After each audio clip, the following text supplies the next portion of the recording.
C'est bon. Tanguy, bonjour. Bonjour Eric. Vendredi, après le match à Grenoble, Alexandre Ruiz disait il reste 6 journées, 6 finales pour maintenir le club en Pro D2. C'est ça, c'est une finale toutes les semaines désormais. Ouais, c'est ce qu'on leur a dit avant le match.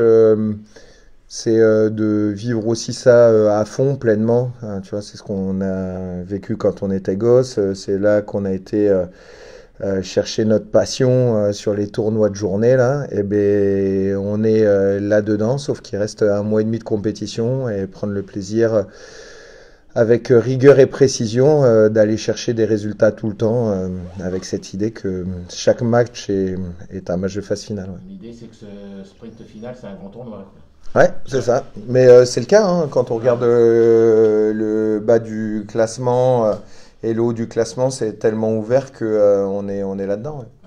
Ouais. Vous avez fait trembler Grenoble jusqu'au bout vendredi dernier. Au-delà de la frustration de la défaite, il y a quand même des éléments positifs sur lesquels vous avez capitalisé cette semaine.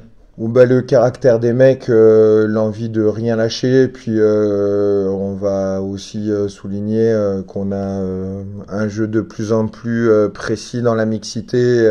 Nos structures sont plus cohérentes et donc on sent que le jeu est plus fluide. On arrive à menacer les équipes adverses, mais ça date pas de Grenoble. Ça fait déjà deux trois matchs que c'est comme ça. Voilà, donc ça c'est plutôt un bon indicateur sur lequel on tâche de construire parce que ça montre que les mecs sont connectés entre eux. Ouais. Je connais ma passion pour les stats, Tanguy. Donc 90% en conquête de touche offensive en votre faveur. Vous êtes l'équipe qui perdait le moins de ballons sur vos lancers. Troisième en contre, ça s'imagine, ça fait plaisir à l'entraîneur des avants. C'est bien, ça fait en plus plaisir, je pense, aux joueurs parce qu'ils sont très engagés dans le processus de décision, d'action. Et je trouve que ils arrivent à faire les bons choix au bon moment. Nous, Est-ce que ça marque une progression, pardon, ou est-ce que c'est linéaire sur le... ben, ça marque une progression sur les trois dernières années. Ouais. D'abord, parce que quand on sort de l'année nationale et en Pro D2, on était à 67% de gains au moment où le nouveau staff est arrivé. Et puis progressivement, on a eu une conquête un peu plus performante, mais sans qu'elle soit dans les standards ni de la nationale. En tous les cas, pas sur l'année nationale. Et puis sur l'année dernière, on a senti que ça augmentait. D'ailleurs, je pense que la touche défensive et la conquête en général a été un facteur important du maintien de l'an passé. Et puis là, c'est plus linéaire cette année. Mais on sent que ça va chercher ce qu'on appelle les gains marginaux, 1% tout le temps, mais c'est ce qu'on doit avoir en tête pour performer. Ouais, le symbole, c'est Germain Burgot, quoi, qui s'est, au fil de ces 3 ans, À révélé progresser, et ouais. progressé, hein. Ouais, c'est chouette ouais, t'as raison de souligner ça. Il avait moins joué pendant l'année nationale, où Irakli Tsakadze avait pris une part importante dans le leadership de la touche. D'ailleurs, il est toujours, et on l'en remercie, actif dans le projet. Il continue de transmettre aux mecs. Et puis aujourd'hui, ouais, mais un bon jumper, c'est des bons lifters. Mm. Une bonne conquête, c'est un bon timing, c'est des mecs connectés. Et encore une fois, ça rejoint ce que je te disais tout à l'heure, je les trouve connectés actuellement. Ouais. Vous recevez Van, donc leader de Pro D2. Quand on regarde leur feuille de stats, il y a des choses assez impressionnantes. C'est la meilleure défense de Pro D2 et de très loin. Comment on fait pour le forcer ce verrou? Mais ce verrou, il se force dans le temps parce que si on ajoute aussi les stats offensives où c'est une équipe qui marque très tôt, qui est capable de mettre l'équipe sous pression parce qu'ils arrivent à tenir le ballon et avec beaucoup d'efficacité, notamment dans la score zone. Ils ont un jeu de dépossession qu'ils maîtrisent depuis quelques années maintenant, qui mettent les équipes sous pression dans le camp et ils sont pertinents dans leur transition. Donc ça fait quand même beaucoup de points forts et c'est ce qui explique qu'ils sont premiers du championnat. Donc à nous d'avoir cette énergie pour faire face quand on est dans notre exit et puis quand on bascule de l'autre côté et qu'on arrive en score zone, ben, c'est aussi la capacité à faire le bon choix au bon moment. Il y a toujours des espaces hein, à exploiter, à nous d'aller les chercher pour effectivement forcer un verrou qui est plutôt très bien organisé dans une équipe qui met sous pression très haute les attaques. Justement, tu l'évoquais, c'est également une équipe qui adore tenir le ballon, Ouais. qui table beaucoup sur la possession. Il faut tenter de la priver du ballon ou faut s'appuyer sur vos qualités défensives qu'on connaît pour jouer des ballons de récup? Ben, il faut alterner de toute manière. Nous, notre point fort, ça reste aussi cette défense depuis le début de l'année. On sent aussi contre Grenoble la première mi-temps. Pour reprendre les mots très justes de Sikeli Nabou, on s'est quand même beaucoup épuisé dans notre camp. Et pas par l'envie de porter le ballon, mais bien parce qu'on l'a pas beaucoup eu et on a beaucoup subi quand même dans notre score zone. On a réussi à s'en tirer par à la fois la conquête, mais aussi cette capacité à tenir des séquences longues défensives. On a déjà réussi à le faire à domicile. Là, je crois qu'on arrive à un niveau de maturité où il faut faire et mettre en place une alternance dans notre projet. Donc ça, voilà, à nous de faire les bons choix au bon moment. Tanguy, vous restez sur 6 succès à Chanzy, pas facile à dire ça. Je vais te ressortir la fameuse forteresse du début de saison que vous appeliez de vos voeux. Les fondations sont solides maintenant. Et tu l'as vu, à Chanzy actuellement, on a un 16e homme qui est extraordinaire. En gagnant des matchs, il est à juste titre aussi exigeant, mais en gagnant des matchs, en les emmenant avec nous dans cette histoire de maintien, il pousse, les joueurs en parlent beaucoup. Donc cette forteresse, ça devient aussi ce qui se passe dans les tribunes avec une ambiance qui porte les joueurs. Donc ouais, on sent, mais encore une fois, tu vois, on parle du 16e homme, il est connecté au terrain.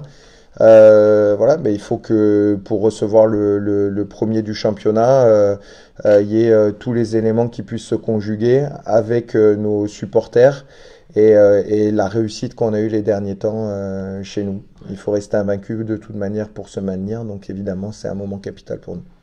Toi, tu es un peu breton, voire complètement breton. On annonce 24-25 degrés peut-être vendredi. Est-ce qu'il risque l'insolation? Alors, je vais te répondre à ça, Eric. Je pense que ça va être le nouvel Eldorado. D'une part parce que c'est la plus belle région de France, pour moi en tous les cas. Et deuxièmement parce qu'avec le changement climatique, ça va monter, donc il y a de grandes chances qu'on... Voilà, donc tu vois, donc s'ils l'ont pas encore, notons qu'ici il a pas mal plu. Mais là-bas aussi, donc bon, je crois qu'on est tous un peu en dette de soleil et j'espère qu'on aura le plaisir sur ces fameux matchs de phase finale d'avoir et de pouvoir profiter de ces rayons. Et après non, de toute manière, si on peut avoir du monde dans les tribunes, une pluie absente et un match le plus ouvert possible, bah, écoute, tant mieux pour nous. Sachant que l'enjeu, on le connaît, et eux aussi. C'est très clair dans la tête de chacun, et je suis pas sûr que le temps ait une grande influence là-dedans. Voilà. La dernière chose, Tanguy, cette histoire de cheval noir. Vous avez évoqué il y a quelques semaines, mon petit collègue Mathéo Rondeau m'en parlait encore ce matin. Est-ce que tu peux nous réexpliquer là?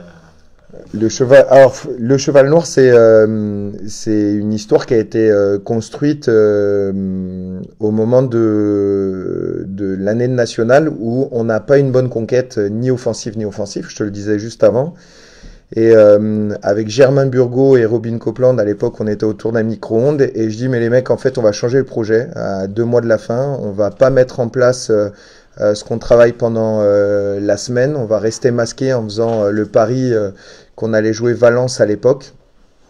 Et donc, le cheval noir, c'est une traduction littérale anglaise qui veut dire dark horse. Et en fait, l'outsider, donc l'outsider, le dark horse, la base, le politicien, c'est celui qu'on n'attend pas et qui finit par gagner. Donc j'ai dit, bah, écoutez, ça tombe bien, on va être des dark horse, il y a l'idée de l'outsider autour de ça, et on finit par défendre en 2-1, et je dis, le cheval noir, ça va être aussi le cheval de Troie, parce que c'est une stratégie pour pénétrer les structures adverses et déplacer le combat ailleurs. Donc en fait, ça collait plutôt bien, mais il fallait incarner ce ce projet-là. Et en fait, il y a toujours partagé une vision, mais une phase d'appropriation. D'abord, ça venait aussi d'eux. Ça avait récolté ses fruits contre Valence qui n'avait pas réussi à faire face sur les matchs de montée à cette stratégie de Maul Fantôme. Je sais très bien que Vannes, comme d'autres équipes, ils savent très bien que c'est une des spécificités qu'on a que de défendre comme ça. Donc les équipes qui nous rencontrent les travaillent en amont. C'est aussi ce qu'on appelle donc l'ambiguïté. Le biais d'ambiguïté, c'est quand on travaille une chose en amont et qu'effectivement la stratégie du cheval noir se met en place, eh bien, on ne sait pas forcément ce qui va se passer, donc ça met le doute dans l'équipe adverse et parfois ça dérègle. Je trouve que là-bas d'ailleurs cette stratégie avait été plutôt payante sur la première mi-temps. Il se trouve que c'est pas ce qu'on a prévu pour demain, mais que bah oui, je suis obligé. Si je commence à dire tout le plan, donc voilà. Bah, il regarde les conférences de presse aussi, donc voilà, je suis obligé de mentir et voilà. Donc non, mais cette histoire-là, c'est ce qu'ils avaient aussi envie d'incarner. Quand on est à notre position et que Vannes est premier, on est quoi qu'il arrive outsider. Et ça a souvent été une position qu'on a eue, celle d'outsider. Parce qu'on a malheureusement vécu un peu trop cette zone de bas de classement. On nous positionne souvent comme ça, on est habitué à l'être. Être des chevaux noirs incarne une forme de on va toujours s'en tirer autour d'une stratégie qui nous est propre parce qu'on ne joue pas tout à fait comme les autres équipes et ça nous va plutôt bien. Voilà, c'est ce qu'on a envie d'incarner. On va dire qu'il va falloir lâcher les chevaux noirs. Exactement, mais je te l'avais dit la dernière fois, comme tu sais, la marée. Mais eux, ils la connaissent là-bas, nous un peu moins ici. Le cheval au galop, mais voilà, ça aussi, tu as raison. Juste si tu me permets, c'est toujours des moments un peu importants de recevoir le premier du championnat. Il déplace l'équipe Krabos avec laquelle j'ai joué il y a bientôt 10 ans. Ils viennent de partager dans le groupe le fait qu'il y avait des maillots qui étaient prévus. Donc ils ont été entraînés aussi par Jean-Noël Spitzer à l'époque. C'est mon plus grand souhait, c'est que cette ferveur qu'ils ont à me chambrer dans le groupe WhatsApp, c'est que ce soit éteint par le peuple violet qui sera magnifique et les joueurs sur le terrain. Voilà, le message est lancé. Parce que peut-être que leur cheval noir à eux, c'est ce WhatsApp-là. En l'occurrence, nous, on est prévenus. Je sais que voilà, mais ça passera pas. Voilà, les experts des chevaux noirs, ça reste quand même nous. Voilà. Bon. Merci Tanguy. Merci.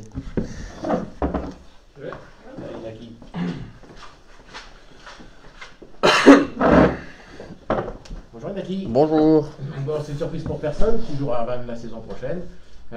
C'est forcément une motivation particulière d'affronter sa future équipe vendredi? Pas spécialement. Oui, un peu, mais pas spécialement. Je crois que c'est un match compliqué. C'est comme Tanguy vient de dire, c'est les premières de championnat. Il vient à la maison. Nous, comme toi, tu as pu le dire, ça fait 6 victoires d'affilée qu'on fait à la maison. Il faut continuer ça.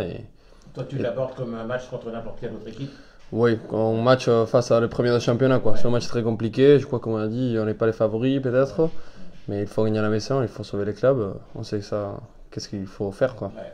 T'es pas parti en Bretagne encore, la priorité c'est le maintien. Ouais. Ça en tête, ouais, la priorité c'est ici, c'est les copains, c'est les maintiens. Je suis ici jusqu'au bout. J'ai passé 3 belles saisons ici, magnifiques. Je rencontre ma copine, j'ai beaucoup de copains, il y a beaucoup de copains qui restent ici. Donc, ouais. C'est ce que j'allais te demander, tu auras passé 3 saisons en Charente, tu étais arrivé, pas grand monde te connaissait. Tu es quand même sur ces 3 années, tu sens que tu as fait beaucoup de progrès depuis que tu es là? Ouais, j'ai remercié beaucoup les clubs. Après Bayonne, j'étais un peu. Je savais pas.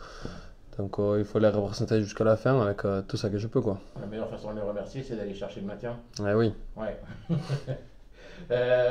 On évoquait tout à l'heure avec Tanguy, il y a la défense de Vannes qui est la meilleure de Pro D2. Toi, tu es un joueur qui aime bien attaquer les défenses, c'est même une spécificité. Il peut y avoir des failles dans cette défense de Vannes? Oui, il a toujours des failles dans n'importe quelle défense. En plus, comme vous avez parlé juste avant, hop.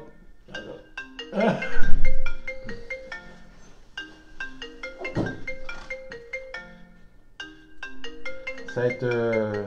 C'est quoi, c'est tourner la roue, c'est ça? Ouais. Allez, c'est fini, c'est bon pour moi. Ça va rappeler. Non, ça va s'arrêter, c'est bon. Ouais, on va pas te rappeler là?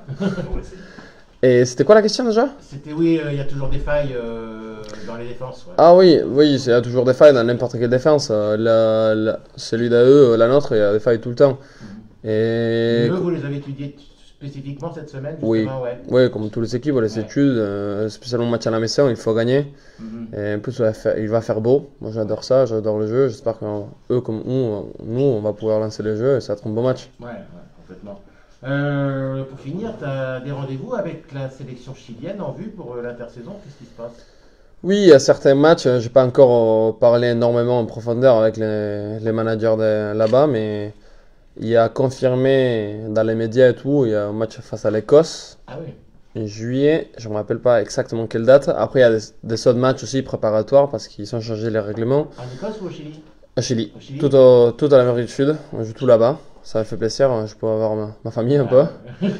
Et... Tu es pas rentré l'été dernier, du coup? Oui, je suis rentré pour la préparation à la Coupe du Monde et depuis là, je ne suis pas rentré. Ouais. Donc ça me manque un peu, ça fait un moment. J'aimerais bien parler un peu espagnol. Mais oui, il y a quelques matchs, mais j'ai pas trop, je suis pas focus sur ça encore. Je suis ici au club. Quand ça sera fini ici, on verra qu'est-ce qu'il y a là-bas et on continuera comme ça. Pour parler espagnol, t'as Gauthier Giboin, non? Oui, il parle pas très. Il y a des sports chiliens aussi. Ouais. Il y a Juanito et Bruno avec eux. Je m'entraîne encore mon espagnol. Ouais, parce que j'ai vu dans le journal que vous avez fait des interventions dans des écoles en Angoulême. Oui, Ouais. c'était Mathias qui avait organisé. On avait fait déjà une avant. C'est une école. C'est des gosses qui s'entraînent à parler espagnol. Ouais. J'étais bien surpris par leur niveau espagnol. Ils parlaient super bien. Après, moi. Nicolas Martins parle portugais. Ça, c'est sûr. Ça, c'est sûr. Ça, c'est certain. Hein. Il connaît que le hymne. Non, il parlait super bien. Donc, c'était très, très beau d'être avec les gosses. Il faisait des questions de la Coupe du Monde, de Chili, et un peu l'espagnol. C'était chouette. Ouais, t'as bien apprécié, quoi. Ouais. Ok, merci Naki. Merci à vous. Ciao. Ciao. Merci. Merci Mathias.